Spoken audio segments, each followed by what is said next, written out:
before ako mag-start mag-high school sa Antipolo. Yan, nag-start ako sa kalye mag-volleyball.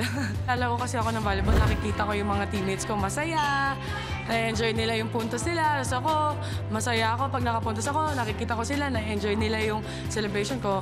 That's why, pinili ko talaga mag-volleyball kasi dahil doon, na-enjoy ko yung volleyball.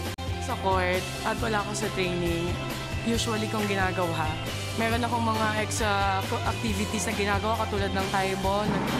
Nag-beach volleyball din ako. Sometimes I do dragon boating.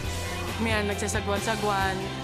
Mahilig talaga ako sa mga activities at nagpapasexy. So, workout, syempre. Basta sa umaga, ilalaan ko yung sarili ko sa pag-aaral. Tapos kapag may off time ako, dyan ko isisingit yung mga gustong gawin. Like, punta ako sa business para i-check yung cafe ko, ganyan. Well, yung business ko is a food cafe. We serve pasta, we serve burgers, ganyan, tapos mga tapsilog. Para sa mga estudyante, talagang yung budget nila ay swak na swak dito sa ino-offer namin kasi affordable talaga yung presyo. Si Abby Maranyo sa court ay warrior. Pero sa labas ng court, si Abby ay napakamasayahin at mahilig magpasaya ng tao. Si Ate Cha, ang ganda ni Ate Cha.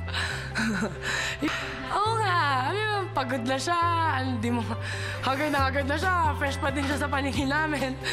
Walang pagkakaiba yung haggard ni Ate Cha, yun yung fresh namin. Sobrang excited ko na makapasok sa class. Ibang class pala yung napuntahan ko. Tapos, ang yabang ko pa kasi akala ko, mga bata-bata yung mga kaklase ko dun sa class na yun. Yun pala ako yung pinakabata. Tapos, na-realize ko, na pagpasok ng prof, hindi ko siya kilala.